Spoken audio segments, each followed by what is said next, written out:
Yeah.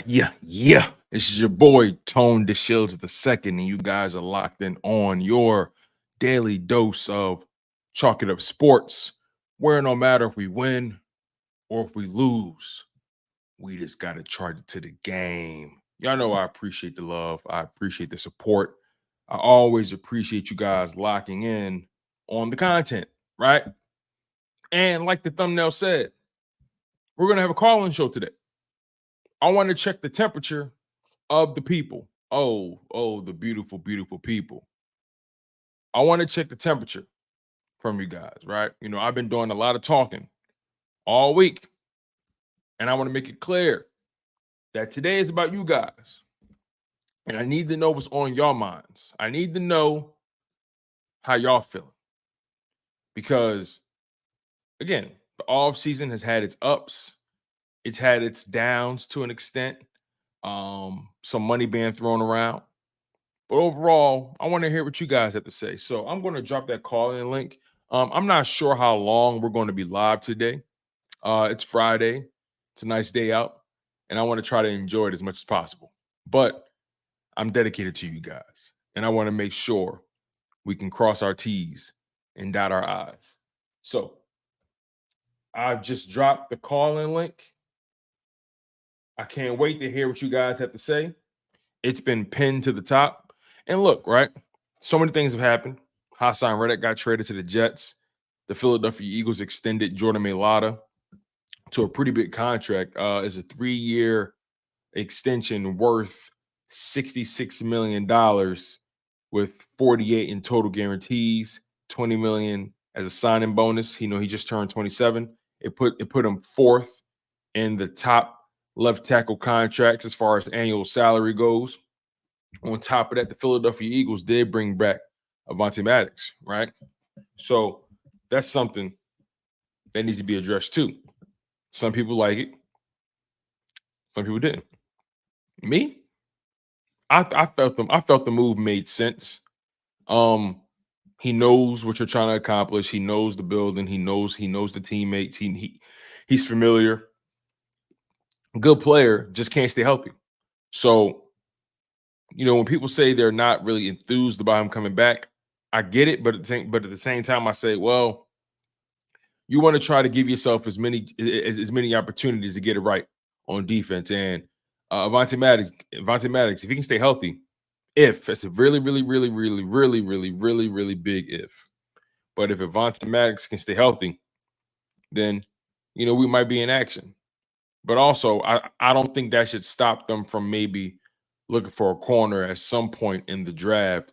But at some point, also, guys like Keely Ringo is going to have to pan out. Eli Ricks, what's his ceiling? They got to start thinking about life beyond Darius Slay and James Bradbury. So do they draft the corner at any point in the draft? It's entirely possible.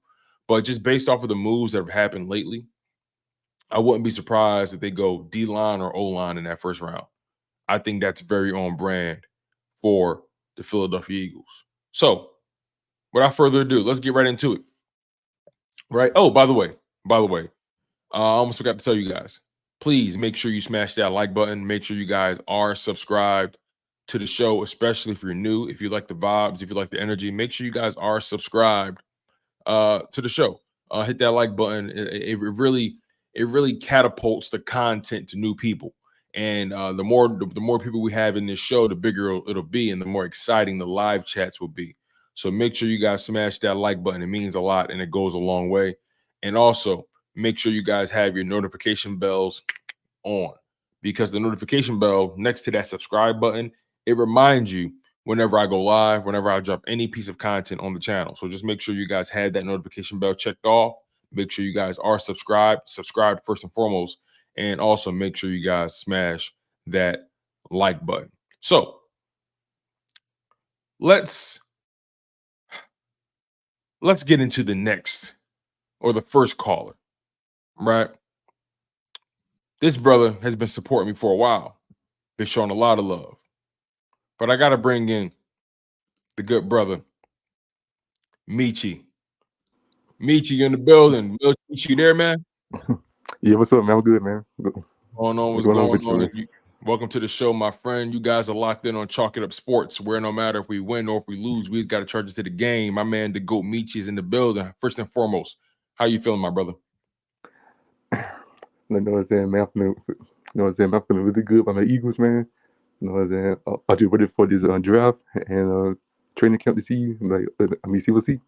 Yeah. Yeah, definitely. So let's get right to it, right? Let's start with the Jordan Mailata contract, right? Jordan hmm Mailata signed a pretty big extension, 3 years, 66 million, 48 million in total guarantees. Put him in the top five as far as left tackle contracts or left tackle average annual salary. What's your overall thoughts on the deal? Um, and what's your overall thoughts on the Philadelphia Eagles offensive line as it stands right now? Okay, so Jordan deal to me is basically a great deal. You basically locked up basically your left side of the entire offensive line, which is mandatory, which is good. And like overall for the offensive line, I gotta say is my only question mark is basically like who's going to be the center and the right guard. So like Yeah.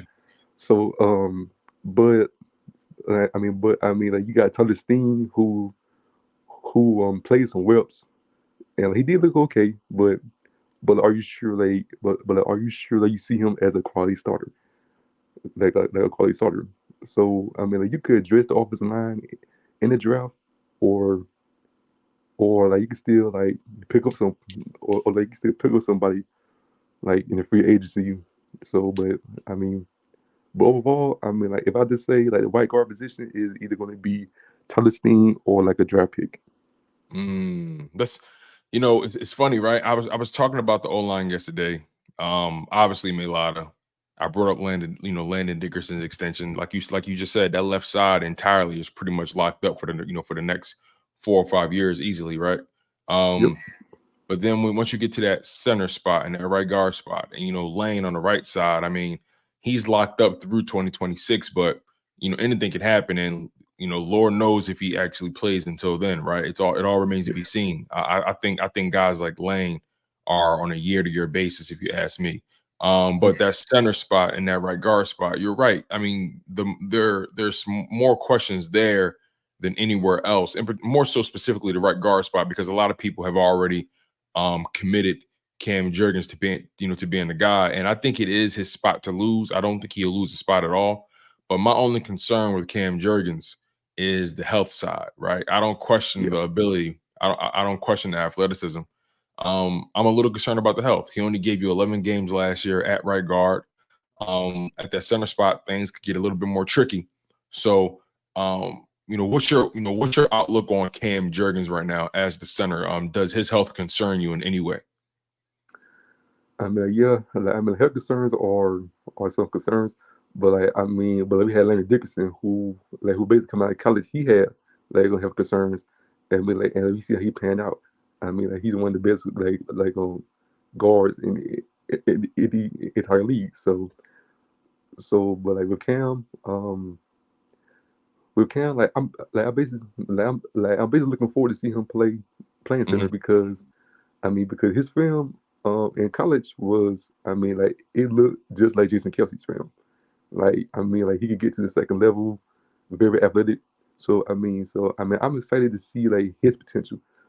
But my own concern about him is the health factor, which is Mm. it could be like, it could basically be like a Leonard Dickerson situation, or like a pit that just couldn't pan out. So Yeah, I yeah, feel you on that. And then right guard, you mentioned Tyler Steen. yeah, I think I think they're not. I think they like Steen, but I don't think he has that right guard spot just locked in. Right. I think mhm, they brought in Matt Hennessy to see if they can cross train him and challenge Steen. I also wouldn't be surprised and to go get a guy in the draft, like you mentioned. I want to ask you about our guy Saquon Barkley, right? My man Cody, he donated $10 to the channel, and this is what he wrote. He says, "I think the Saquon signing had to do with offensive line doubts. Think about it. Saquon was winning games by himself without an O line in New York, so they got Saquon on the chance our O line falls apart without Kelsey. Um, that's interesting. I don't know if I would go that far. I don't know if I would go as far to say that they signed him because they had O-line doubts. I think they signed Saquon Barkley because they knew their running game took a major hit last year. I mean, Yeah, granted, some people, a lot of people argue that they didn't use DeAndre Swift enough, and I would tend to agree with that. But Swift definitely had his limitations, especially in pass blocking, and he wasn't really the best when it came to running in between the tackles. So, um, what's your overall assessment of the Saquon Barkley signing? Are you excited about it? Were you surprised that it even happened? Just give me what your instant reaction was when it came to Saquon Barkley being signed to the Philadelphia Eagles. oh man, like Saquon Barkley. I've been tuning with you, man. Like, I was a huge fan of Saquon Barkley when he was in Penn State, like playing with the Niners. I mean, I was a huge fan of his, and like to me, like I was excited. Like, I mean, like this. I mean, like, that was a great signing to me. I mean, like that was a home run signing, in my opinion, because not only did you put him on the Eagles, where he would have a better offensive line, but also he's not going to be the main vocal point of the offense. That's the key thing.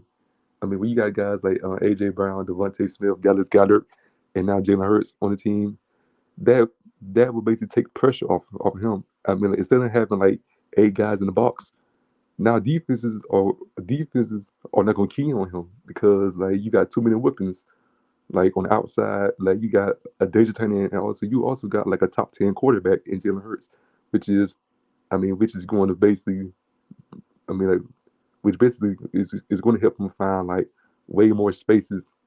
I mean like way more running room, and also Saquon is like people say like Swift was the best pass blocker, which is isn't. But Saquon, like he's a way better pass protector. Um, he could run in between the tackles well enough, and he is one of the better like pass catching running backs, like out the backfield. So there are a lot of things I like about Saquon, and like, I'm a huge fan of his, and like I'm excited to see what he's going to do in the E position. Okay, that's fly. I like that. I like that. I want to ask you another question, my man, before I get you out of here. Once again, Michi, I always appreciate you supporting the show and locking in. Also, shout out to my man Cody for donating $10, man. I really appreciate you. But yeah, Michi, the last question, right? Yep, This defense, they have a lot to prove. I think we all can agree with that, right? yep. Some people are more optimistic than others. Everyone is kind of, for kind of flying by the seat of their pants when it comes to this defense. We're all ultimately just hoping for the best. Um, when you look at this defense right now, as of today, and you think about the fact that they moved on from Haason Reddick. After the Haason Reddick trade, would you say the Eagles defense got better, got worse, or you think it's still on track? To be honest with you, like I still think like it's still on track, in my humble opinion. But I still got questions about the safety room, it's particularly with Reed Blankenship. I mean, like I'm not Mm, the biggest Reed Blankenship fan. I mean, like in my humble opinion, it's just what I seen for Reed. In my humble opinion, Reed Blankenship, he's just a box safety. He's not your traditional safety because he get beat deep a lot. I mean, the mm-hmm. film. There is film out there that like quarterbacks attack him a lot, basically going deep because he's not really good at coverage, at like covering like the deep at the half of the field, Mm-hmm. and like as a safety myself, knowing that I played safety, what I'm saying, in high school and college, like playing safety is like you have to like not only be good at tackling, but you also gotta be great at like covering the entire field. Right. And for Reed Blankenship, like he's a really good one defender. I give him that. Like I mean, really great tackler, but his coverage skills, like especially especially like against like quarterbacks who basically have time in the pocket, and basically they can read the field and see him getting beat deep. That's where the concerns about him come into play. Yeah. Yeah. Reed definitely has to improve his game. The thing about Reed is he is a young guy still. But the reality is, and it's funny. He was their highest graded safety last year, which is funny to even think about. I But mean, like, great to say that. Like, like I mean, I don't put like a lot. I mean, I don't put a lot of emphasis on PFF grades. Like, I don't even pay Right, yeah. attention to that. I really don't. No, I get it. But to your point though, Reed definitely his game is a bit limited. He doesn't really have he doesn't really have that closing speed. He's a good tackler, very physical, Yeah, especially at the line of scrimmage. But he's not somebody that I would want back there, really, playing single high or yeah, Tampa yeah, two. I don't want him back there, covering nobody. If I'm being yeah, honest. But man, yeah. Michi, But like, again, I appreciate you for locking in with me, man, for as long as you have. I appreciate your time. I appreciate you being the first one to come up and show no fear. You know what I'm saying? So, my man, I always appreciate you showing love, my guy. you know, you know what I'm saying? Me too, man. I've been like, you know what I'm saying, man. I've been like, you know what I'm saying. I mean, like, being for a long time, man. So, man, Definitely. man, like, I mean, man, I mean, like, continue what you're doing, man. Like, have your success, man. You know what I'm saying? You know what I'm saying? So, hey, man, fly gets by, man. You know what I'm saying? I'll catch you later, man. Yes, sir, man. Listen, that was my man Michi. I appreciate you, my guy. Take care, man. Listen, it's always fun. It's always fun, kicking it with you guys because a lot of you guys, bring different insights, right? And sometimes it forces me to think, a little differently. But as far as Reed Blankenship, right? He is a limited player. Like Reed Blankenship on a Super Bowl caliber defense, can he really be your starting safety or your best safety? I don't think Reed Blankenship right now, based off what we know, based off what we've seen, I don't know if we can just pencil him in as a guy that we trust unequivocally. Now, I like Reed Blankenship. Don't get me wrong. I like the guy. I like the story. He's a high effort guy. You know what I mean? He's tough, plays through injury. Even though he gets nicked up here and there, but he plays through it. Physical at the line of scrimmage, great tackler. He's a smart player, but he just lacks just the natural physical gifts that you probably want at that safety position.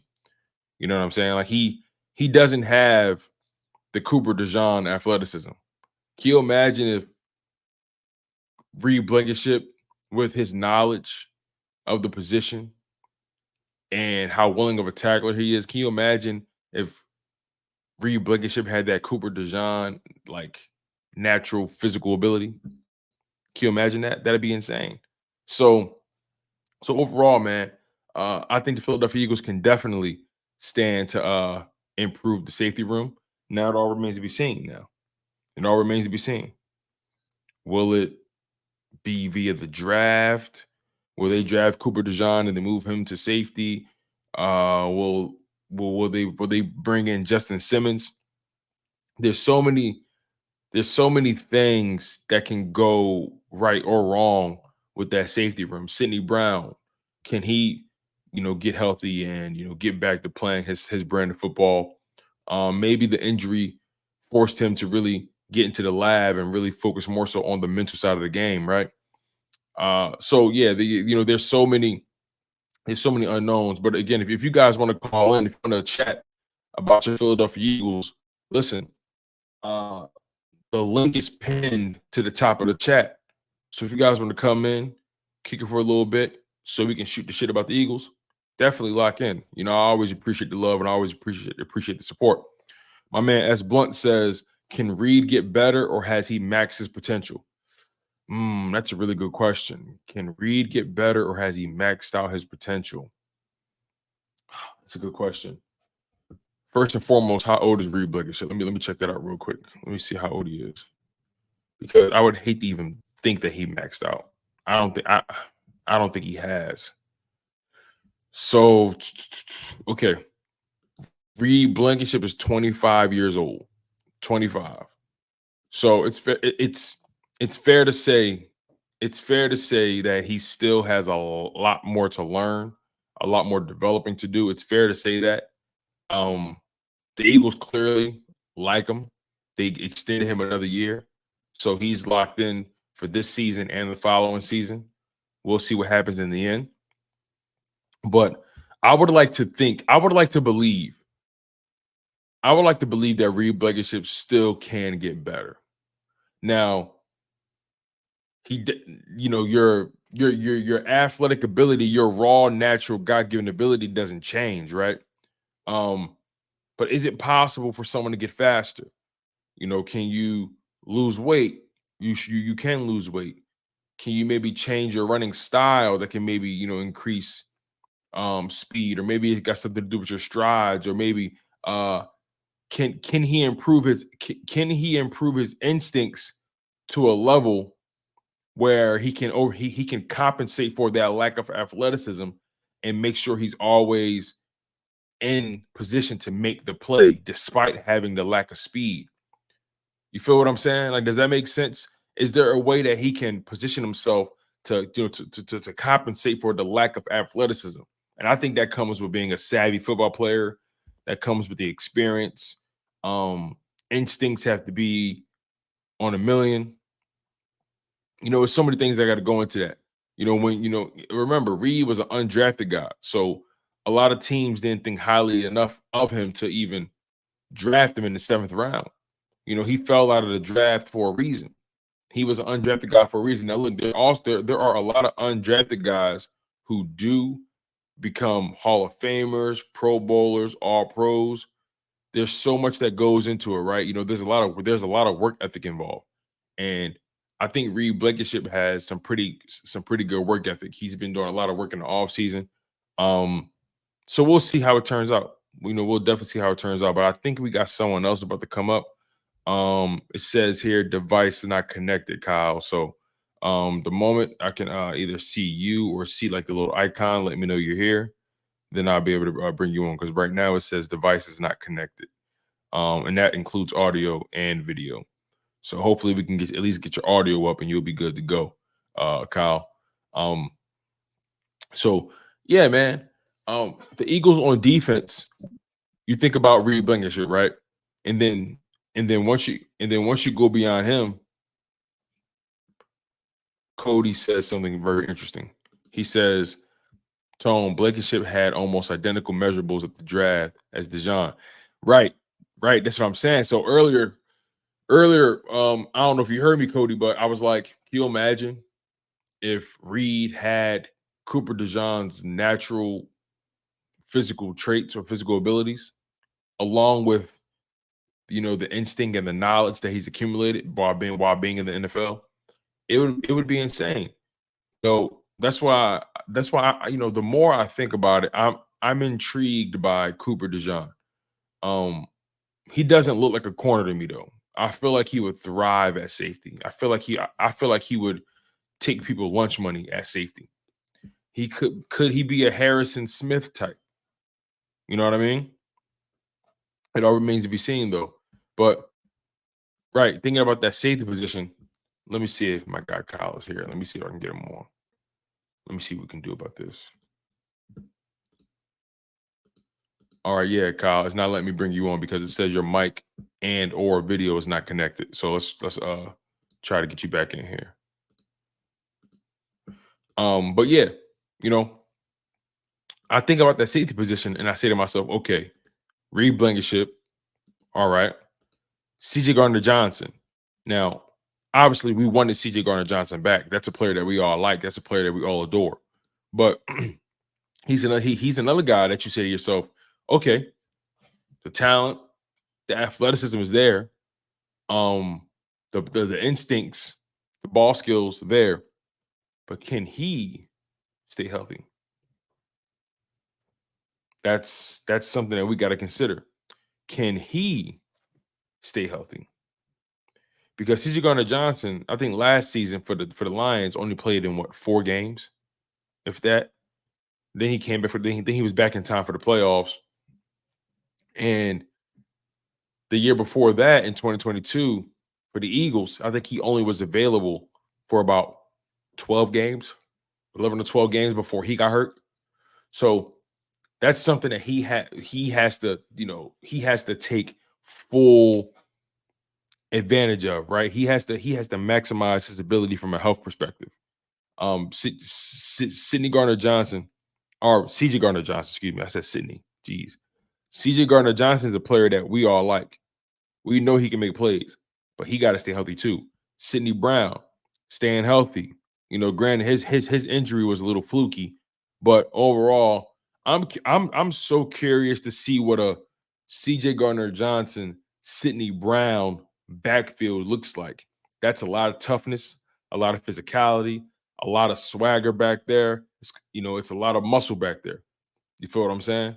You got Sidney Brown, the battle axe, and you got C.J. Gardner-Johnson, uh, the sniper. You feel what I'm saying? The amount of confidence, the amount of physicality between those two players would be insane. So I would love to see a Sidney Brown, C.J. Gardner-Johnson backfield, and as Blunt said it perfectly. Speed, speed, speed, speed. That's a lot of speed you got back there. A lot of it. Little G Griffith, welcome to the show. He says, excuse me. He says, I'm a big fan of the Eagles. The 2024 season better be. I'm a big fan of Eagles. Eagles 24 season needs to be better. Eagles need edge linebacker draft Georgia, Alabama, and Texas. Okay, I feel you on that. Yeah, like I think they do need to add to the edge. I think they do. I think they do need to really lean into those power. Those SEC schools, man. You got to. Kyle Kokorski. He says, Tone, I see a little bit of Cam Chancellor and Sidney Brown. Cam Chancellor was a physical nightmare. It's crazy. It seemed like his career wasn't even that long. How many years did Cam Chancellor even play in the league? Because I think Cam Chancellor, wasn't he an undrafted guy too? I'm curious about that now. Cam Chancellor. Was he an undrafted guy? No, okay, so Cam Chancellor was drafted in the 5th round, 4-time Pro Bowler, Super Bowl champion. Wow, Cam Chancellor only played 7 seasons? I think it's 8. 1, 2, 3, 4, 5, 6, 7. Wow. Cam Chancellor only played 8 seasons in the league. His last season was 2017. Wow. He got multiple second-team All-Pros, multiple Pro Bowls. Damn. Injury started to kick his ass on the back end. 2015, 11 games played. 2016, 12 games. 2017, 9 games. Yeah. The injury started to get him on the back end, man. It's unfortunate. But Cam Chancellor, 6'3", 225. He was a freak at the position. Sidney Brown is just smaller. Sidney Brown is smaller than him. So I don't know if I would directly compare him to Cam Chancellor, but we'll see, man. Cam Chancellor, that's high praise if you ask me. If Sidney Brown could turn into a Cam Chancellor, that's a win. You drafted Sidney Brown in the 3rd round, 4th round, something like that. You drafted Sidney Brown in the 3rd round. He had that's another thing too, right? You drafted him in the 3rd round. He has to become a player. Sidney Brown has to turn into a starter for you at some point. He can't just be a special teamer, right? You drafted him with a high value pick in the 3rd round. Sidney Brown has to turn into a player. It's no ifs, ands, buts about it. There's no ifs, ands, or buts about it. But yeah, you guys, please call into the show. I want to pick y'all brains about y'all Philadelphia Eagles. We got 51 people on the live stream, 28 on YouTube, 23 on the X side. Make sure you guys lock in on the show. I would love to pick y'all brains and find out about the Philadelphia Eagles. My man Philly Mike from the Philly Talk Podcast. The draft is 20 days away, man. Yeah, you're right. I'm super excited about the draft. I really can't wait. We're gonna have so much fun that day, you guys. We're gonna have so much fun. We're gonna have the content's going to be flowing. The energy is going to be electric, and I'm just so enthused to even be a part of this with you guys. But yeah, make sure you guys call in. We got some things to discuss. nothing came across the wire for your Philadelphia Eagles today. It's been a quiet Friday for them for the most part. But overall, the Philadelphia Eagles, I think they're trending in the right direction. That's what I think. Especially given the circumstances that there's still so much left to do. The draft and the undrafted free agent pool. What else? Free agency still is going on. You can still sign guys in free agency. So there's so much left for the Eagles to do, and it's all about making the right moves, right? Sometimes your biggest move may not even be the move that really takes you over the top. Sometimes it's the small moves. It's the ones that you don't think twice about that really helps put your team in position. All that stuff is entirely possible. So remain optimistic about your birds.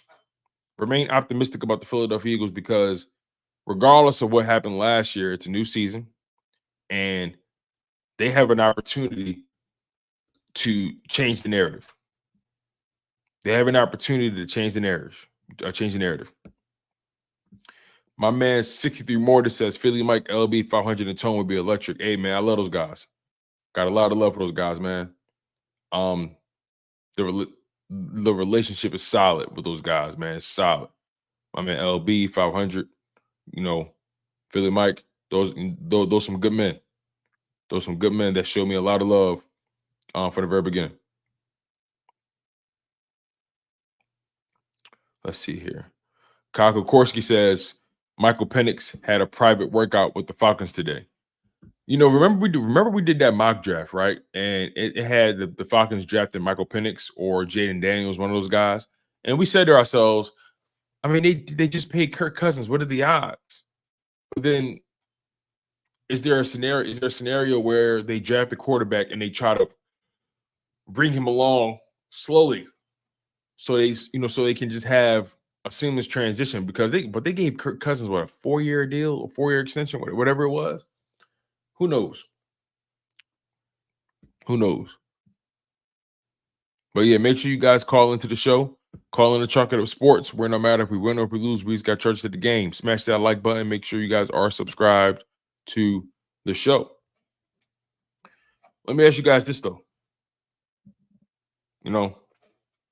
What do you guys think Jalen Hurts is thinking right now?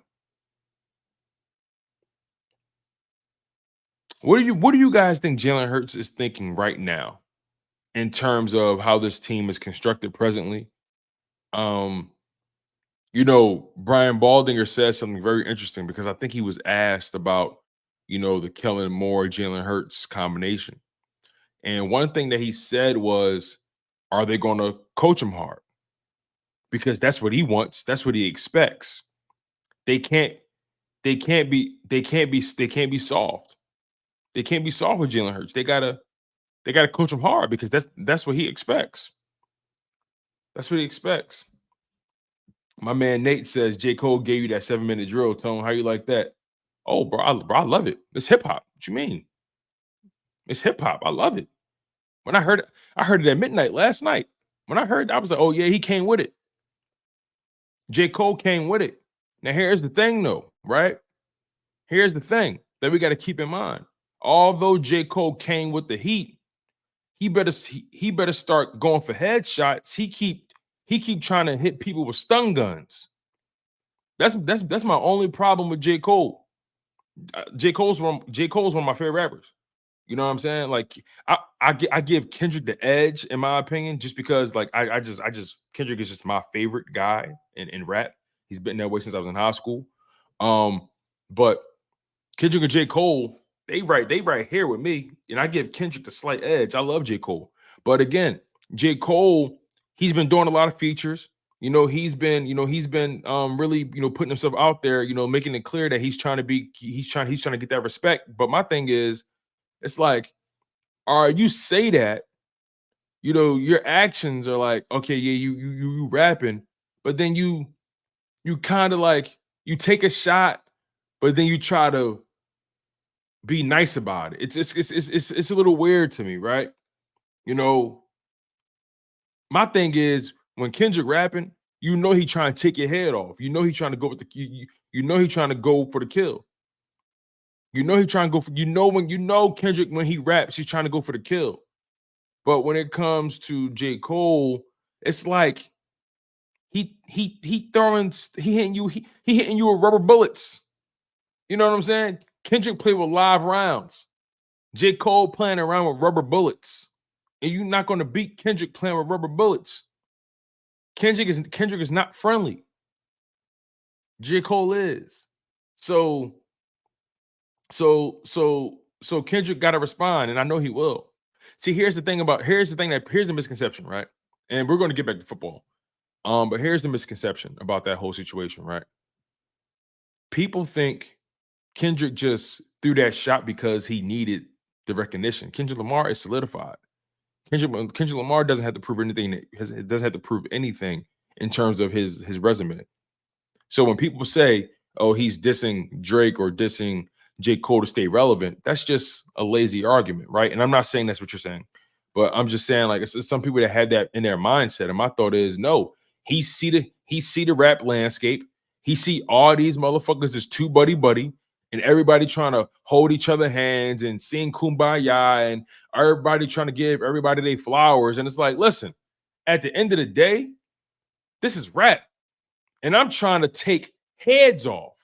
I'm aiming for rap supremacy. This is about legacy. I want to be known as the greatest of my era, the greatest of my time, and I'm killing everything in front of me if I have to. And you know, I respect it. I respect it. It's hip hop. This is rap. Hip hop was birthed from the competitive standpoint, being in the lunchroom, rapping with your homies. You know what I'm saying? We all come from that. We all come from that. We in the lunchroom, your homie banging on the lunch table, and then they rapping, and then somebody else come and they start rapping. And next thing you know, all of a sudden, think about it from this perspective, right? You in your hood back in the day, your man rapping on the block, right? And then somebody else visiting the hood and say, "Hey, he nice, but my man from my hood better than him." And then you say to yourself, "Hold on, wait. You think your man from your hood better than my man from my hood? All right, well, tell your man to come down here and we're gonna see what's up." So at that point, that's how the hip hop comes from. Hip hop comes from that competitive, mindset, right? So all that clicking up that Drake and J. Cole been doing is corny to me. I never liked it from the beginning. I never liked it because my thing is like, hold on, wait. Like you talk about the big three and you trying to give people their flowers and you try to say you're not really trying to be competitive, you're just trying to rap. But this is hip hop. Hip hop is competitive. You want people to respect your pen and call you one of the best. Well, you better welcome that smoke. And I think that's Kendrick's angle.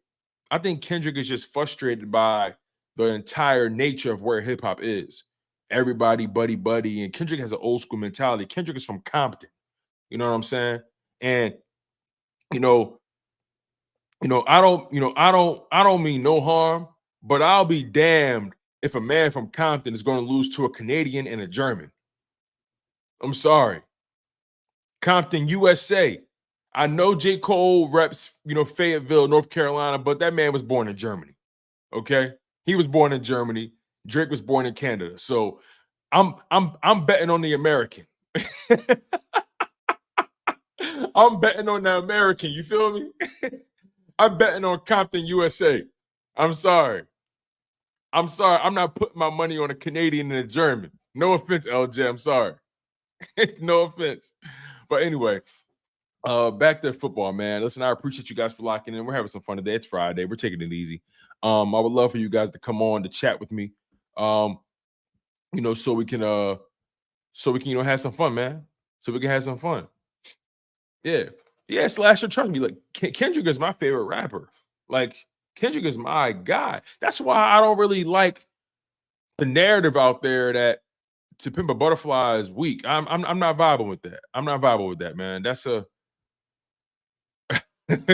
Kyle, man. That's crazy. All right, look, man. All right, let's get back to the Eagles talk. I got my man, my OG, one of my regulars in the building, the good brother, and he needs no further introduction. S. Blunt is in the building. S. Blunt, how you feeling, my man? What's going on, man? I was waiting for other people to go ahead and dial in because I come on, regularly. So I was like, man, I'm just gonna let it. But nobody was dialing in, so I was like, man, I'll go ahead and jump in. No, you are good. People a little nervous today, but you all good. Listen, man, let's get right into it, right? Let's get right into it. So let's get into kind of where we left off a little bit. You kind of brought it up too, the Reed Blankenship thing, right? Reed Blankenship. I think we all can say when we see him, we see a guy that's high effort. He tackles well. He's physical. Gets nicked up a little too much for my taste, but he always comes back in the game. He's a rough rider, but he's limited, especially in coverage. So, give me your overall assessment of Reed Blankenship as of today. I mean, granted, they did extend him, so he's going to be here this season and next season. So they see something in him. He's 25 years old, by the way. So just give me your overall assessment of Reed Blankenship. What do you think the ceiling is? Maybe some player comps, and then we'll talk more about that safety position. Yeah, I look at Reed as a solid number 3 safety. Honestly, I'd look at him as somebody who would be great, like a depth piece. Like you have him as so you would have Chauncey Gardner. You'd have another solid safety back there. And then Reed is really like the third safety in the case, you have different types of formation. He plays up close, goal line situations, different things like that. You mentioned it. There is a concern, obviously, when he's letting people get behind him, especially on that deep ball. Reed, to me, though, he is somebody who is not afraid to hit. He reminds me a little bit of like John Lynch. I don't know. And again, I'm dating myself. No, John Lynch. John Lynch. Yeah, did John Lynch play for San Fran back in the day? Yeah. He played for the Broncos. Because John Lynch is he's the GM for San Fran right now, right? Yeah, he's a GM for San Fran, but he played ball like with Shannon Sharp and them guys. Okay, cool. Oh yeah, Super Bowl winner. Got you.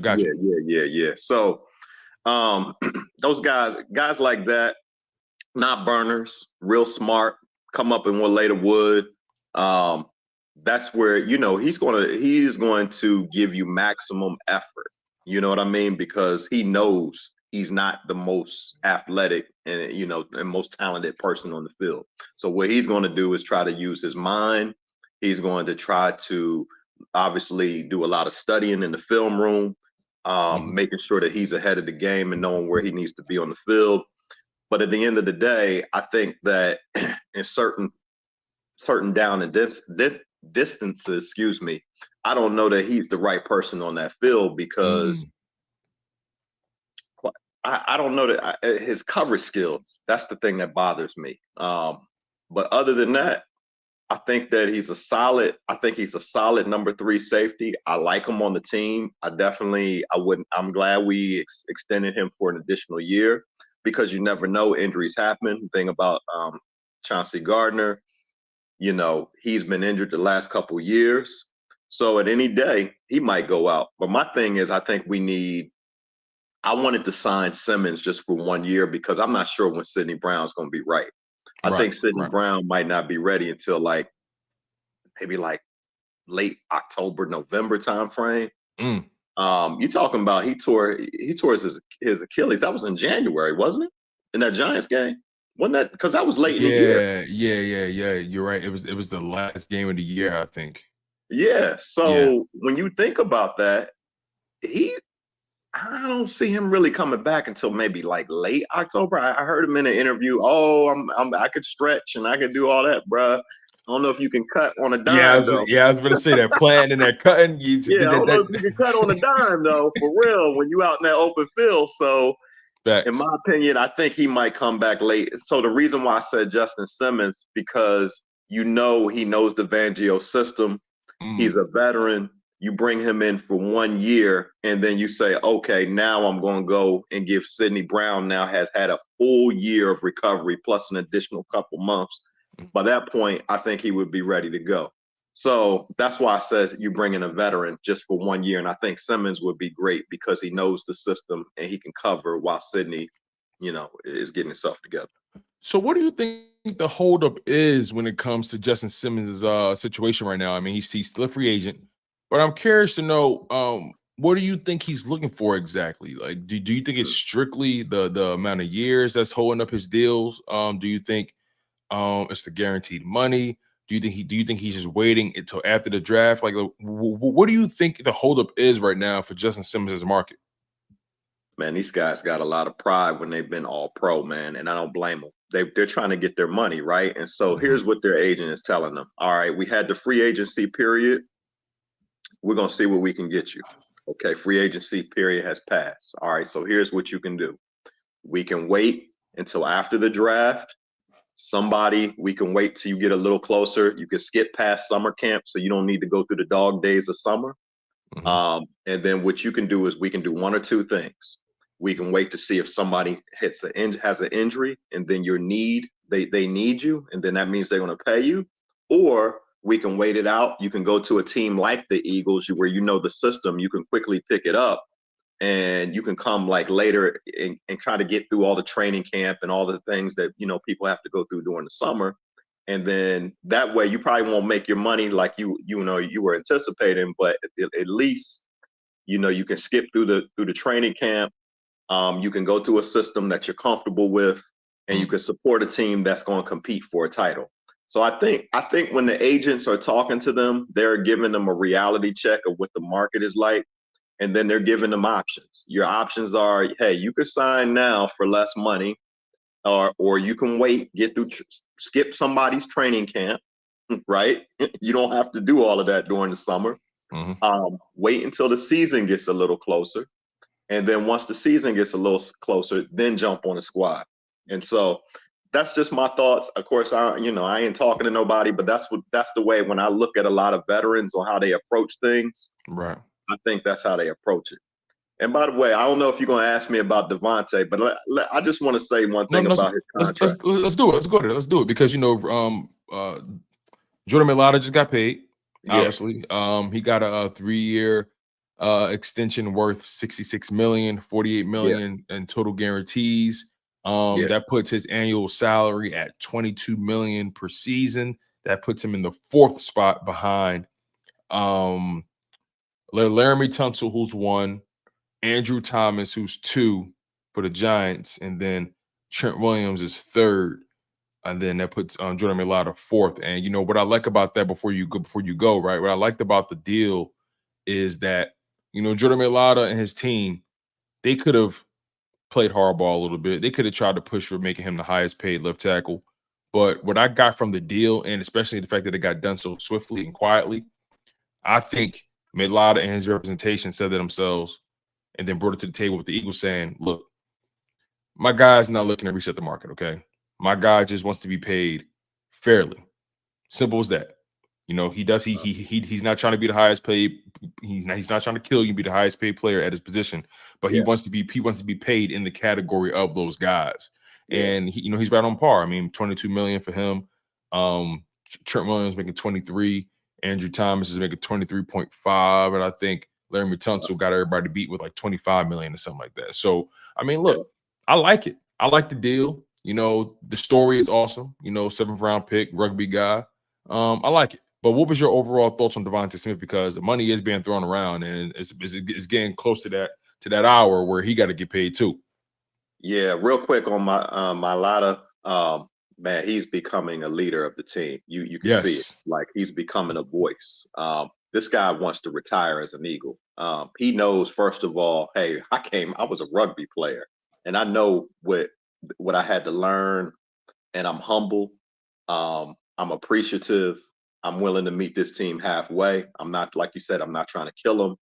So this guy's going to be between him and Landon. That left side is going to be locked up at least for the next 4 to 5 years, and that creates that stability. On DeVonta, I know a lot of people are asking about, man, when's DeVonta's next? What's the problem? Man, they're doing business over there, man. Look, look at all the people. Look at all the receivers that need to be signed still. So Brandon Ayuk, he's waiting on his he deal. might get traded. He Might might get traded, right? Yeah. Jefferson, he's waiting on his deal. Yeah. Chase, Chase out in Cincinnati, waiting on his deal.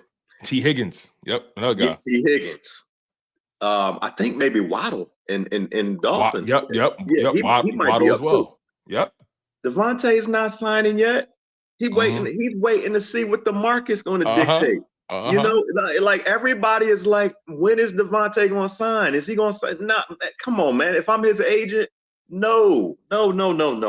Take your time, bro. You got to, because look, even if you get injured this year, they're going to pick you up for your 5th-year extension. So you good. So take your time. Let's let the market. So now the Eagles might be pushing for it. As the fan base, we want to just button it up because we're like, man, we just want to see him sign, seal, deliver. And so we know we got him. First of all, he's not going nowhere, right? Eagles are going to extend him. It's just going to take time because he's playing the business card. He's seeing what other receivers, especially like top tier number 2 receivers. I mean, Jefferson and Chase, they're top 1 receivers, right? So that's a different kind of money, in my opinion. But if you start talking about, is Ayuk a 1? Is he a 2? Is it Debo? Is it him? You know, is it, T. Higgins, Waddle? Those are like number 2 type receivers. And he's going to look at them. He's going to look at what they're getting paid, So Now, what do you say if someone says, well, the market has kind of been, the groundwork has kind of been laid, right? When you look at Calvin Ridley getting that $91 million deal at pretty much like $23 million a season, Michael Pittman getting his deal at $23 million a season. I think DeVonta Smith is on par, if not better than those guys, right? So I'm willing to argue the floor. That's the floor. When it comes to his contract, AJ Brown's making 25. Yeah. So when you think about it from that perspective, it's like, okay, we got a feeling of where his number is going to lead to. But you did bring up a good point though. I don't think that he's looking. I don't think his team is looking at the Justin Jefferson, Jamar Chase side of it. I think they're looking at Ayuk and Waddle. How do those numbers work out? You know what I mean? Yeah, exactly. So, I mean, yes, Pittman. What's the other guy you referenced from Jackson? Used to play at Jackson. Kevin Ridley. Kevin Ridley. Yeah. They signed, but his team is not rushing this, man, because there is no need to rush, man. What are we in? We're in April, right? Exactly. And they got to pick up the option by May, I think. So they're going to pick it up. They're going to pick it up. There's no doubt. They're just going to sit tight. They're going to just observe and watch how everybody else wills and deals, and then just play the business card, man. So I know fans are in a rush, but they just got to hold tight. I'm not worried about it. I know DeVonta is going to be here, so I'm not even worried about it. I just think we got to be patient as fans to understand that this man is trying to get his value. He realized that the receiving tier the market might adjust, obviously with the big names, and so if the big names adjust it, then that might adjust him as well. As the ceiling goes up, so does the floor. Right. And another thing too, right? We talk about Mailata and how he's becoming a core player. He's becoming one of the leaders on his team. You lost Jason Kelce and you lost Fletcher Cox. A lot of these guys on this roster, even Brandon Graham, he's going to be out after this year, but he even mentioned on ESPN on SportsCenter yesterday. He was mentioning how we lost Kelce, we lost Fletch, but I'm still here. We still got Lane and Jalen. We got guys. We got guys in the building. Now it's about time to find out who's willing to step up and take on those roles. And I think what we're seeing, especially with the guys that are starting to pay, they paid Landon Dickerson, they paid Jordan Mailata. Jordan Mailata is very vocal. Landon Dickerson leads by example. DeVonta Smith leads by example. Vocal when he's with his teammates on the sideline. We've all seen the Mike Dupps. He can be a vocal player too. So I think above all else, another priority for the Philadelphia Eagles is the fact that they know that they need to start identifying that next core group of guys that's going to continue to lead your franchise and set the tone, regardless of who comes in and who goes out from a free agency perspective, or maybe who doesn't stand the test of time after they get drafted by the Eagles. It's about time, and I think they're doing it, but it's about time that they start to clearly identify who their future is going to be tied into. Clearly, it's Jalen Hurts because they paid him. Jordan Mailata is one of them. So you got Hurts, Mailata, Landon Dickerson, they paid him, so he's another guy. I think DeVonta Smith is that next guy that that they deem as part of the core of this team that's going to establish the culture and the identity and how they approach things going forward. What's your thoughts on that? So we know it's a results-based league, right? Yeah. Yes. And so these are the guys that have produced results for us. The core has been our offensive line. They paid Jalen. They're going to lock up, like I said, they're going to lock up DeVonta. On the defensive end, they can't commit to Jordan Davis yet, right? But this is a huge year for Jordan Davis. Yes. Huge year, because this is his payday year. And I'm hoping his agent is talking to him. Break that down, because I say it all the time. And some people just say he'll be fine. And my mindset is you can't just think that, because he's entering year 3, and he came into year 2 stronger and better, and he jumped off the screen rather quickly. But he tailed off, right? And Fletcher Cox is not here anymore. He is going to have to step up in a new way, and that's something that I'm mildly concerned about. Yeah, so same way DeVonta is approaching his 4th year, after this year, Jordan Davis is going to be approaching his 4th year, right? Absolutely. And then the team is going to have to make a decision about that 5th year option. And they normally, they're going to make that decision based on when he's done the prior 3 years. This year right now is huge. Of course, they want him to succeed. His 1st round pick, right? Absolutely. So I'm not anticipating big sack numbers out of Jordan Davis.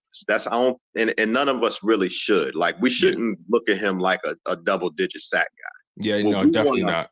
Right. What we want him is to control that middle. We cannot have teams just dominating and running right up the middle on us. I mean, like, and you're looking at Jordan Davis getting one-on-one, a center just moving him. You can't have that happen, man. There's no way nobody one-on-one should be taking you and moving you and open up major holes. You know what I mean? So we need him to dominate, demand a double team, create chaos in that middle, and that's going to free up the linebackers. That's going to free up the other edge rushers. The reason why we were so successful the year prior with sacks is when we got Sue and that big man. People, Linval Joseph.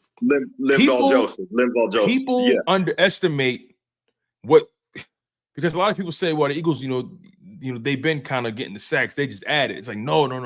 You got to, if you really watch what they provide, especially Linval Joseph, he was such a presence. He controlled that line of scrimmage in such a way that it created so much opportunity, so many one-on-one situations for guys like Reddick and Sweat and even Fletcher Cox, guys like that. So it's those big boys in the middle. That's why I take the DT position so seriously, especially when it comes to the Philadelphia Eagles right now, because you've invested in back-to-back seasons 2 first-round picks, 2 high-value picks, a 13 overall pick, and a 9th overall pick, right?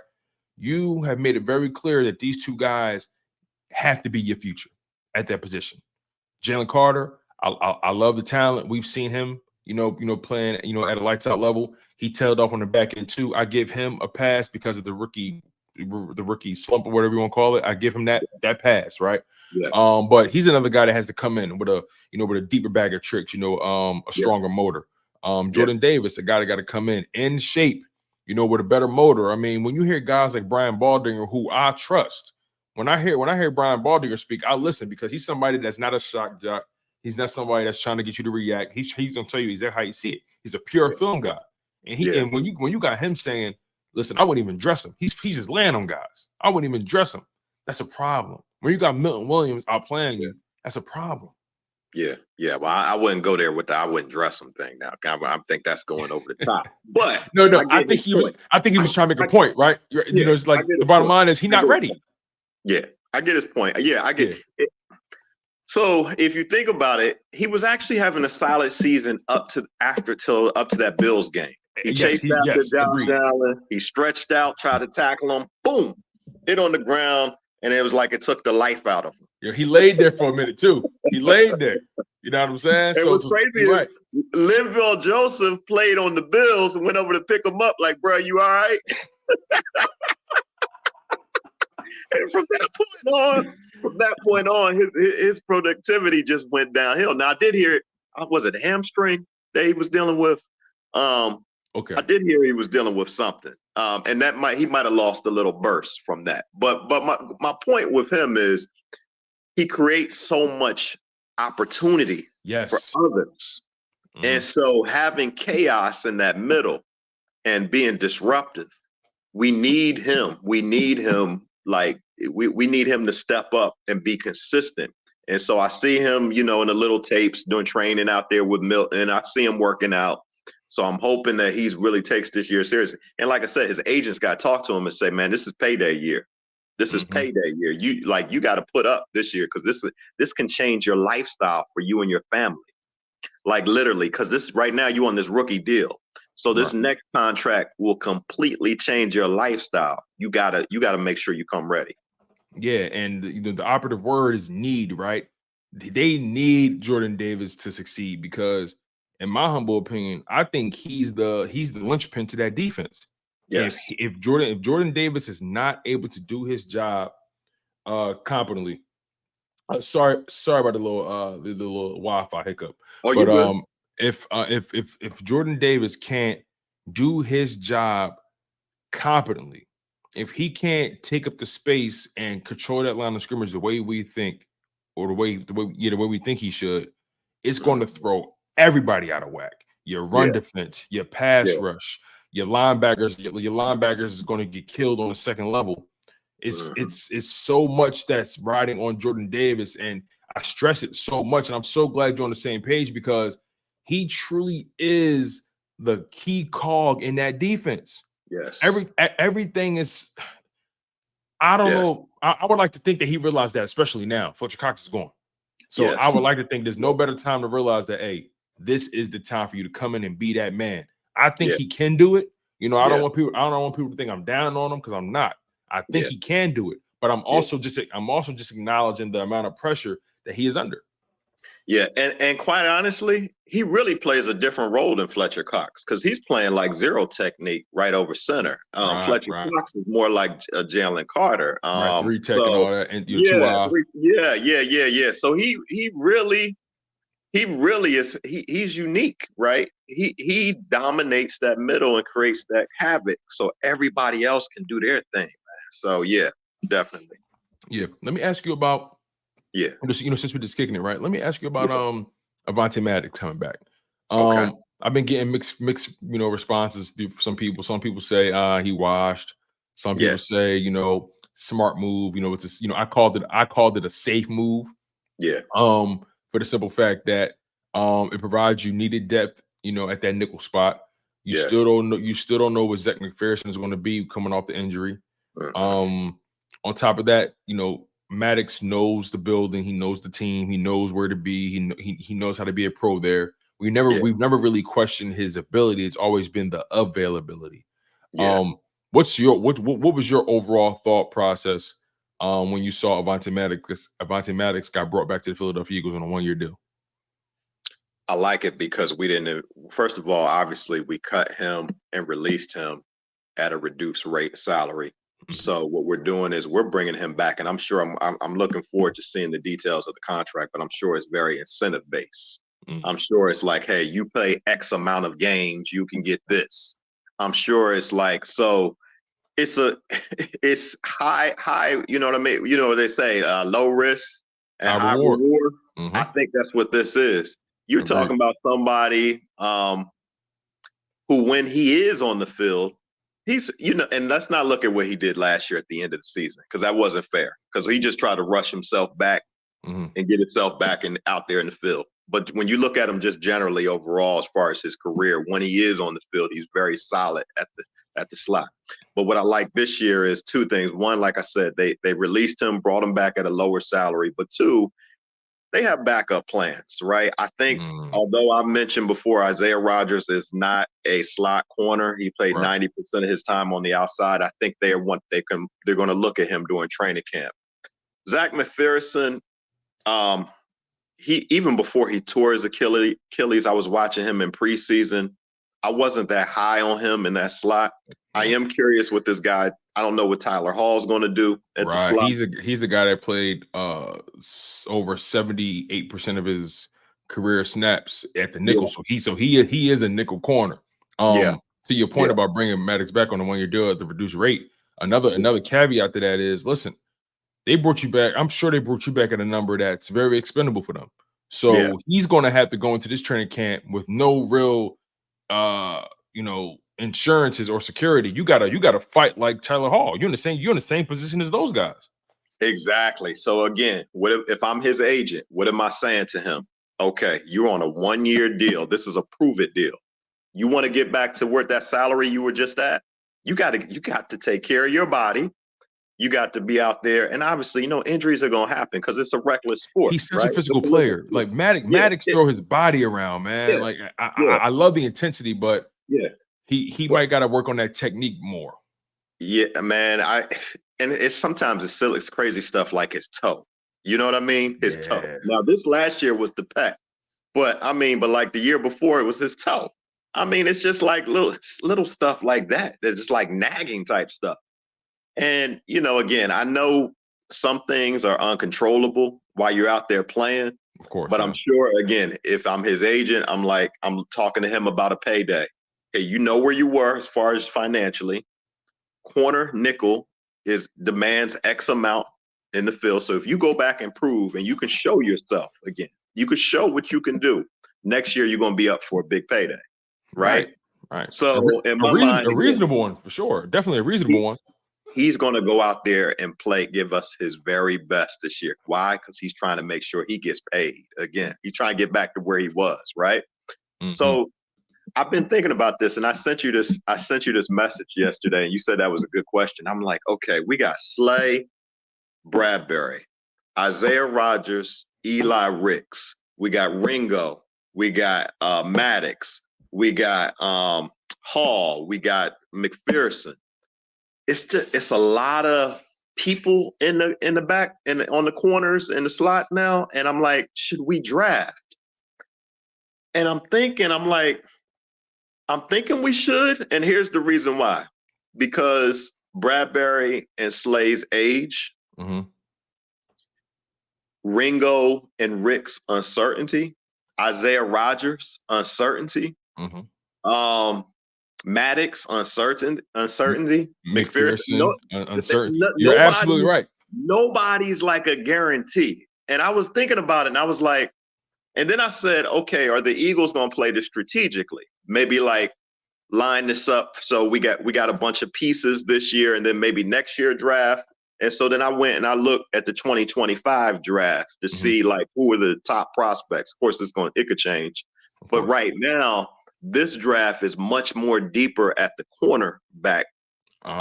So are you implying that they don't have to necessarily draft one in the first round, maybe snag one in the second or the fourth? They can do that.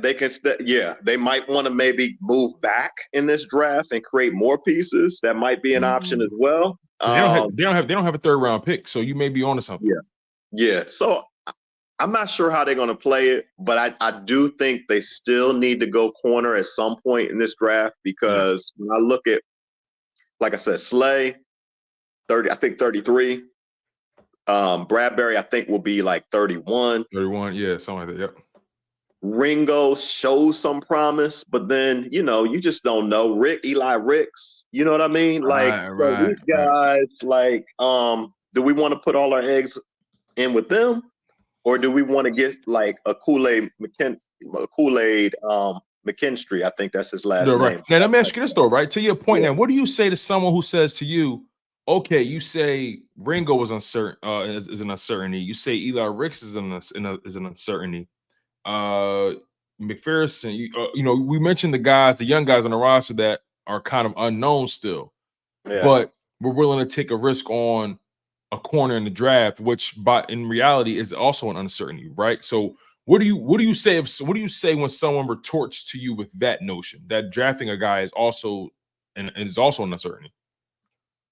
First of all, we all know drafting anybody at the first round, we know that, right? Like all of this can be uncertainty. So what you got to do is try to look at past performances to predict future, right?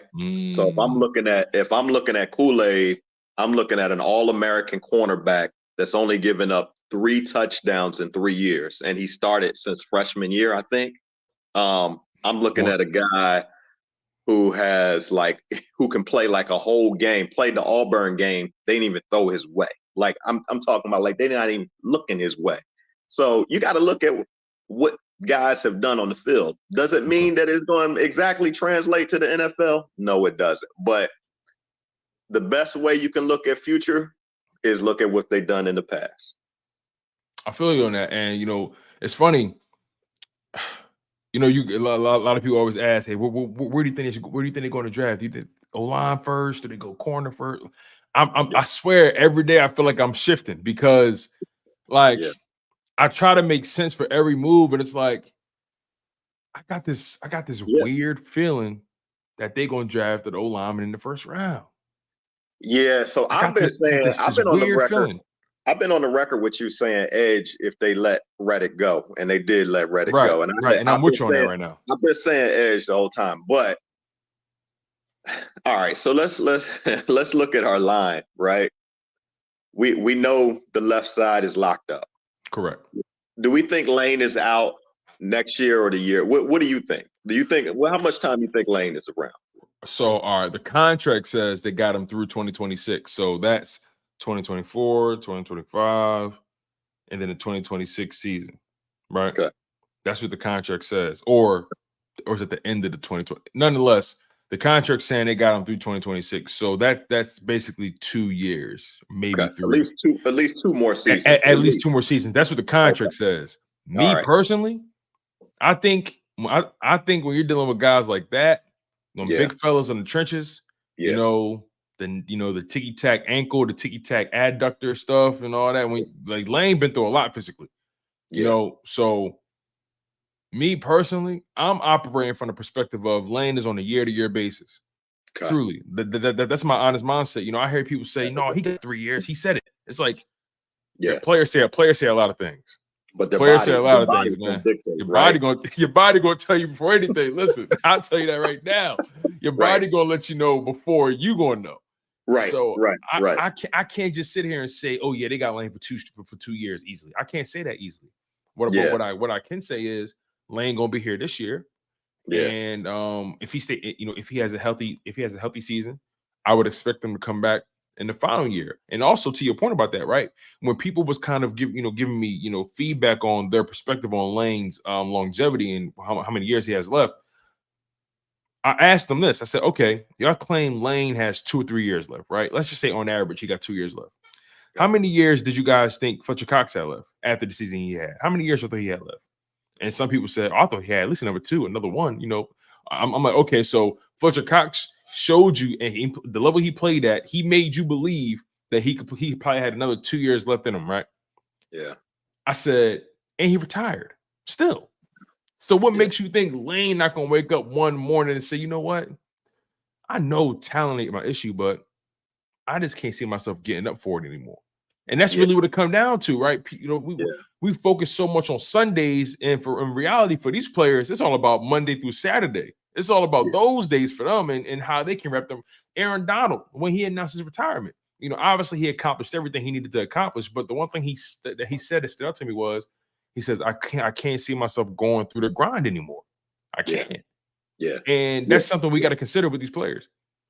Oh yeah, man, because this game will take a toll on their body. Yeah. Right. They get up, they can't walk. their body, they can't move, they can't stretch their legs. I mean, it'll take a toll on their body. And so at some point you're looking at your family and you're like, I just want to enjoy my family, enjoy all the work that I've done and the fruit that I made from this game and sit down and enjoy it. So I'm sure that goes through all of their mind at some point. Now, there's a couple ways you could look at it, though. Yes, we could take a risk and say, hey, let's just go ahead and get a first round pick. Let's redshirt them for a couple years. Let's let them go to Stoutland U. Let's let them develop. Let's maybe even move them into the right guard for a while until Lane is ready. Or you can look at like a later round pick. Like, I know we lucked up with Mailata because we end up drafting Dillard in the first round, and then 7th round, Mailata. We lucked up with Mailata. Right. The same draft, I think, right? Was that the same draft? Yeah. Because we needed a replacement for Jason Peters, right? That was crazy, man. Jason Peters was retiring, right? Yeah. And so we needed a replacement for him. And so we lucked up and we got Mailata, and he went through Stoutland U. Dillard was horrible. We wasted a first round pick on Dillard. And he's supposed to have been the next Jason Peters. So in my mind, I'd like for them to develop somebody, man. Like, I like that. I like that thought process too, by the way. I mean, although I said that I had this weird feeling that they go draft an offensive lineman in the first round. Yeah. But I don't want people to think that's because that's what I want to happen. It's just that they do stuff like that. They're good for that. When they drafted Dillard in the first round, we wasn't thinking about him. We was thinking about somebody else. So I think the perfect scenario, to your point, is because this draft is deep at tackle, at offensive tackle. It's very deep. Yeah. So if I'm them, I'm not reaching in the first round for an offensive lineman, especially if I trust my farm system. Yes. I trust my farm system to the point where I could draft a rugby player and turn him into a player.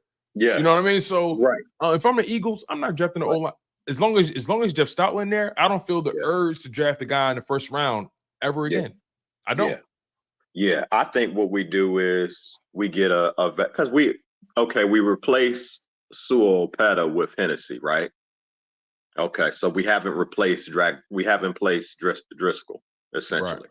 Right. I think we try to get like a veteran that could be a Driscoll replacement, but then we take a like you said, somebody that runs through our farm system and we develop them over the next couple years. That's what I would do personally. You're right. That's not normally Howie's way of thinking. But then I did hear Jeff Lurie in his interview say we're going to approach this off season totally different, like we haven't. And they started off with Barkley. So far they with Barkley, right? Yes, that was a huge and that's why I don't know what to think about this team right now. Like, it's so easy for us to say, "Oh yeah, we know what they're going to do. This is their habits, right?" But they started the offseason off completely deviating from their habit, signing Saquon Barkley to that money, and then on top of that, they brought back C.J. Gardner-Johnson. Yeah, that was the rumor, but did we really think it was going to happen? Like, it's just certain things that transpired. This offseason just feels like. This offseason doesnson doesn't feel like anything that we've ever experienced with the Philadelphia Eagles. What's your thoughts on that? Because you've been a fan for a long time. Yeah. This is, leader. One of the things about leaders, man, is they're going to look at obviously final results. And so my thought, the way what Lurie probably did, he said, okay, Roseman, Sirianni, at the end of the season, I want you to lay out a future vision board of what is going to look different, right? Because we can't keep running the same playbook. We can't keep doing the same things we've always done. So tell me what's going to be different. Because if you're not showing me different, then I'm going to bring in someone else who is going to show me different, right? Mm-hmm. So I need you to show me a different vision. So I think with that, I think that Lurie, I think Roseman, obviously Sirianni said, okay, I'm going to bring in new coordinators. Okay, I'm bringing in Vic Fangio and Kellen Moore. We're going to have a new system, new approach, the way we do things. We're not going to do things the same.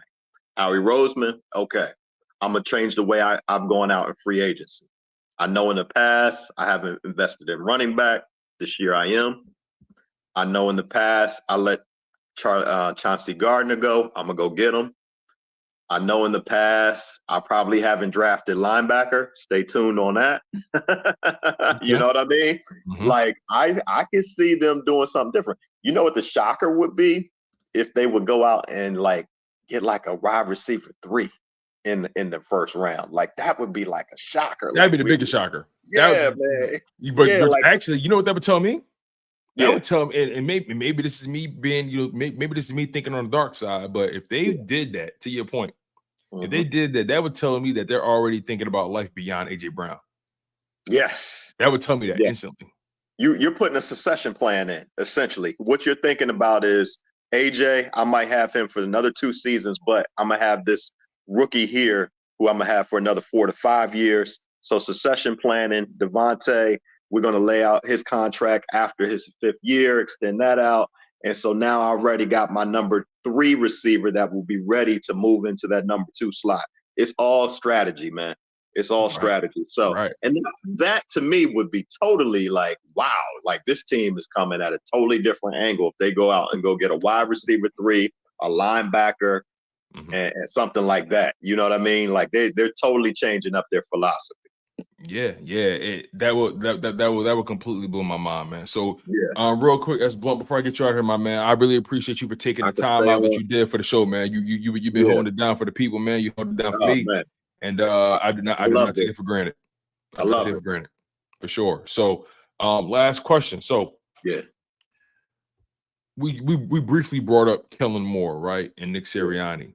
Mm-hmm. You know, I forget what platform Brian Baldinger was on, but he was asked about the Kellen Moore, Jalen Hurts marriage, right, and what he expects for what does he expect for it to look like. And I think one of the things he mentioned was the fact that, hey, are they going to coach him hard? Are they going to, are they going to be soft on him? Because that kid wants to be coached hard. We all know that.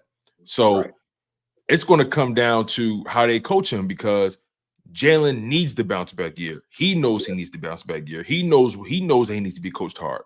So when you hear that and you think about the Kellen Moore, Jalen Hurts combination, right? What's your overall outlook on Jalen Hurts going into the season with this new offensive coordinator, especially knowing that he desperately needs the bounce back season to kind of quell the flames that people are trying to set at his front door? Yeah, I would imagine that Jalen and Kalen are probably having routine meetings behind the scenes right now, discussing strategy, discussing game planning, discussing things that he feels like Jalen needs to work on and be prepared for this season. Discussing obviously his philosophy around offense and his thought process. One of the reasons why he brought in the quarterback from used to play with the Cowboys in New England. What's his name? Fourth string quarterback. Will Grier.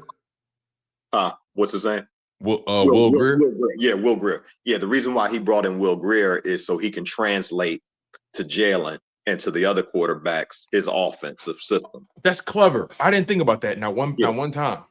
That's very smart. Yeah, because they don't expect him to make the team, right? I think they feel good about all 3 quarterbacks that they have. They obviously, of course, Jalen, Kenny Pickett, and McKee. Yes, McKee. Yeah. And so they feel good about them. Tanner McKee. So with Will Grier, he was in that system under Kellen Moore. And so he can translate to Jalen what's expected out there, how to basically, how to see the field, how to operate in the system, the scheme, and everything like that. So you want somebody who understands his system, who can come in there and can help prepare him and to make sure that he's in a good place on the field. Because there's only so much you can always teach someone and talk to someone, but when it's time to actually do it, right? When it's time to actually execute, nobody can do it better than the person next to you who's actually showing it and doing it with you to say, hey, here's some of the things you need to think about when you're in this system. You need to think about this. You need to think about that. And I think that's going to help Jalen in his progression, is having him there. Talking about Will Grier, along with, of course, Kellen Moore. So I say all of that to say I think Jalen's going to be just fine. I think Yeah. Jalen's going to be fine because I think that I trust his work ethic. Right. I trust it. I do. I trust. He has shown me that he's dedicated to this. He lives for this. He doesn't take this nonchalantly. And like I said, I just think that with this system, he's got to make sure that everybody gets to eat. Yes. That's gonna be the challenge. That's gonna be the challenge. Even if it's tight end 2, even if it's wide receiver 3, Barkley out the backfield, throwing it to him. Everybody got to eat. It cannot be just AJ. It cannot be just DeVonta. Everybody got to eat. And the reason why that's good, because you catch the defensive guard. They don't know where you're coming from. They're like, exactly. And last year, they knew exactly where the ball was going every single time. Yes. So, I mean, and when everybody eats, it's like, dang. I mean, look at the 49ers offense, right? Perfect example. One week is Debo, next week is Ayuk, next week is Kittle, next week is McCaffrey, next week is the fullback. And then the 1 week is the random dude, Ray McLeod. Like, is this? I mean, they hitting you like all over the board, right? I mean, big downs, they go to their big key players. But when you hit somebody all over the board, you like, man, I don't even know how to stop this offense. Because that's how Jalen has to be. He's got to distribute it across the board, catch him off guard, see the field, and prepare himself. And then the last thing I'm going to say in regards to Jalen too is obviously he's going to have a game plan coming into games. He's got to be able to know how to counter when defenses are blitzing, when defenses have these different schemes, exotic schemes. How do I mentally counter that? What is going to be my reaction when I get up to the line? How am I going to counter this? And although this was the play call, I know I need to counter it to something else and audible to something else. So I think he'll be okay. Yeah, I couldn't agree more, my man. Listen, S. Blunt, like I said before, man, I appreciate you for holding it down for the people, holding it down for me, man. You gave us a lot of dope content. You gave us a lot of jewels that we, that we can really take to the bank, man, and cash in. So, again, man, you're a regular here. There's always love between me and you. No doubt. I always appreciate energy. The fact that you come in every single day faithfully and show love, man, that's fly to me. That's fly. I got one question for you before I go. Okay, let's do it. Chalk It Up Sports. Yes. What's your vision for it? Because when I think about other content creators, that I'm seeing that they do like, quick, 15-minute videos. Mm-hmm. They do, some show like quick shortcuts. That go on. They do maybe some lives when games go on or like there's big news. Right. But what I noticed about you that's different, you're almost coming on like live, like a show, like every day. I don't know if that's your plan or if that's your vision for it, but I'm just curious about what your vision for Chalk It Up Sports is. It's interesting, right? Because I kind of went through several different visions for it as I was building it from the very beginning. The channel, the show itself started in 2020. Unfortunately, this show started during the 4-11-1 season. So it was tough sledding. But regardless, though, the show has definitely gone through its own, its fair share of metamorphosis. But overall, when I was working for Jacob Sports, I was doing both. I was balancing both Chalk It Up Sports and Jacob Sports, right? But as my responsibilities grew over there, I had less time to dedicate to Chalk It Up Sports. So eventually it got to a point where I said, you know what? Okay, I'm going to lean more into my main moneymaker and try to build that over there. And exactly. And Chalk It Up Sports kind of fell by the wayside, although Chalk It Up Sports is how I got the opportunity with them because I built this platform and how I was getting traction and all that kind of stuff. So Chalk It Up Sports goes to the wayside. Then I'm at Jacob. Things go south with Jacob after 2 years. Learned a lot. Have nothing bad to say about anybody. Learned a lot over there, but now I'm taking everything I learned, taking everything I experienced, and I'm more motivated. I feel more powerful than ever to take Chalk It Up Sports in the direction that I think it can go. So to your point, to answer your question, me doing the lives every day, I'm trying to at least right now, I'm trying to satisfy a spot in the market, especially in the off season where people are kind of, they're putting out their content when things happen, all that kind of stuff. I'm looking at it from the perspective of I'm trying to continue to feed the people every single day as much as I can, especially now that especially the fact that I'm trying to get the channel back in motion after taking nearly a year off from it. So that's why you guys have been seeing me consistently every single day, because I'm trying to make sure people see that I'm here and I'm not going nowhere, and I want YouTube to recognize that. YouTube recognizes the long form content. YouTube rewards watch time, things like that. So when I do the live streams every day, it allows for the watch time to be as high as it possibly can be. I definitely plan on doing shorter form clips as well. Even doing like the YouTube shorts, I was doing those as well. So I want to try to really satisfy the entire palette of the people, right? But I know as of right now, as far as my schedule goes, doing the live streams allows me to really talk to you guys for an extended period of time.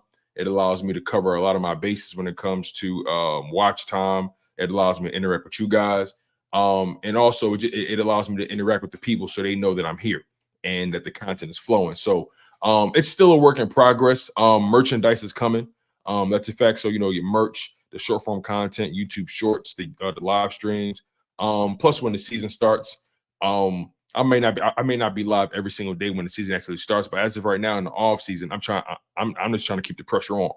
So Well, and you got some connections too. Like I know like Barrett Brooks. I know right. D Gunn. I mean, I don't know if you're even gonna have some of them on your show maybe in the future. Like for sure. I've actually had D Gunn on before. I've had D Gunn on before. I've had Joe DeCamera on before. I think he does. He works at WIP. I've had Mark Farzetta on the show. I've had, I've had a bunch of Eagles content creators on the show. I've definitely had people on the program. And definitely I have some things in the works, that I'm trying to get some people on for sure. But as of right now, I'm trying to more so solidify my presence before anything. The last thing I want is I don't want the network to be guest based. Right. I want guests on the show, of course, but I don't want my success to be solely reliant on if I have a guest or not. Right. I want people to marry themselves to me first, marry themselves to Chalk It Up Sports. And then if I have a guest, that just adds, that just adds to the cookout. You know what I'm saying? So, but yeah, man, I'm actually glad you asked that question because, that's something I'm working on every single day, the overall vision for the channel. I want to satisfy my niche. I want to satisfy my Eagles fans first and foremost. Yeah. Make sure you guys are fully aware of the presence of the channel and just keep grinding, keep growing, and make this my full-time moneymaker to the point where this is what I'm focused on from morning, noon, and night. As of right now, I'm split between my day job and all that kind of stuff. Yeah. So I'm balancing. That's actually why my schedule changed. Yeah. Exactly. You got to take care of the family. Right. No, I appreciate it, man. And keep doing your thing. As long as you're passionate about what you're doing and you love what you're doing, sky's the limit for you. So, hey, listen, I say this to you real quick before you get out of here. I say this to you real quick, and I talk about this all the time, especially with my family. And I haven't really shared this with anybody. So I'm kind of letting the people in behind the curtain. When things went south at Jacob Sports, it affected me. It affected me because you invest so much of yourself to a brand and you believe in it, and things don't necessarily work out in your favor. Again, I have nothing negative to say about anybody. Could I jump out the window and find things to say? Sure, it's easy to do that, but I don't have to do that. The reality is I learned a lot over there and it gave me opportunity and it helped me carve out my voice. But again, losing that opportunity there, it cut me deep because I dedicated a lot of my time to it. And I pulled away so many resources away from Chalk It Up Sports. And I always was under the mindset of always continue to invest in yourself and always continue to build your thing no matter what. And I lost sight of that for a bit because I locked in on Jacob Sports. And I'm not blaming them for that. That's a decision I made because I could have kept going, but it was just trying to allocate time between family and work and everything else. So I say all that to say, although things went south over there, and the fact that it really set me back mentally for a moment, because I took about 2-3 weeks off before I even put out any more content. Yeah. My first day back was when Landon Dickerson got paid, and that was the first day of free agency. Yep. I remember that. And from that point forward, I told myself the foot can't come off the gas ever again. the foot is not the foot is not coming off the gas at all. You know, I'm cooking with kerosene right now, Blunt. You know, I'm trying to set this shit on fire. And quite honestly, I'm trying to prove a lot of people wrong. Yeah. And I'm trying to the reality is, you know, I'm doing it for me, I'm doing it for my family, but also, you know, we all got ego a little bit. We all got that part of us where we trying to, you know, we trying to, you know what I'm saying? You trying to show somebody what they missing. I know what you're saying. And trust me, the people that follow you saw you put in the time, saw you put in the hours, saw you when breaking news hit. You were talking to John McMullen at 6 o'clock, or at least on East Coast time, 6 o'clock, 7 o'clock at night. Saw you putting in the hours. Weekends too, Saturdays sometimes too. You know what I'm saying? Saw you jumping in and doing all of these extra shows on Cilio's show, on with Rob, when D Gunn went down. We saw it, and that's why we jumped over to this platform to still support you. And so, anytime I can, I'm going to jump on here and try to support you. I got a family of my own, but right now they're not here this minute, so it's good. I could jump on the time. It was perfect. I appreciate that. So, but I appreciate you, man. So keep going, keep doing what you're doing. Like I said, as long as you're passionate and you love it, that's gonna bring out the best out of you, man. So yes, sir, Blunt. Yes, sir. Again, thank you. Thank you for the love. Thank you for the question, my man. It's always appreciated. You take care, right? Later. That was a good conversation. Man. Like, I appreciate you guys for locking in for as long as you guys have. We're gonna we're gonna get out of here. Super grateful to my man S Blunt for taking the time out to kick it with me. Super grateful to my man Michi as well for for coming in and showing love. I don't take this, stuff lightly. I don't take it for granted, right? You guys take out your own personal time to kick it with me. You guys have many other options. You guys can be doing a lot of different things, but you still choose to kick it with me. And I wrote I'm rocking with that, and I appreciate that. So just know with me is always love, man. I appreciate my brother Lamar Cotton Sr. for donating to the channel, man. Donate every time he's on, and I really appreciate that, man. Really do. Shout out to my man holding it down in Purdue, Cody. Thank you so much for the $10 super chat, my man. You always show love to the fullest. I can't stress it enough, Cody. I appreciate you. Thank you so much, Lamar, man. I appreciate y'all so much for donating to the show. But yeah, man, y'all know how I give it up here. What my mindset is, I got to keep my foot on the gas, and there's no brake pedals. I'm here to prove people wrong. I'm here to show people that I'm for real, and I'm going to do this my way. And either you rocking or you rolling. And I'm okay with that, because I'd rather fall on my own sword. I'd rather go out doing things my way. You feel what I'm saying? So I can live with the results, knowing I did it my way. Regardless of how this thing ends. The Lord got me. Regardless of how this thing goes, the Lord got me. And things are going to work out the way they're supposed to. And that's my mindset. Thank you so much again, Cody, for donating to the channel, man. Boiler up, big dog. Boiler up. Shout out to Edie for getting player of the year again, by the way. Shout out to your man Edie. Shout out to Edie for getting the AP player of the year again, man. Boiler up, big dog. For sure. I appreciate you donating to the channel once again. I really do. But like I said, man, y'all know how we give it up here. And I appreciate y'all. I'm your guy, Tone DeShields II. And you guys have been locked in on Chalk It Up Sports, where no matter if we win or if we lose, we just got to charge it to the game.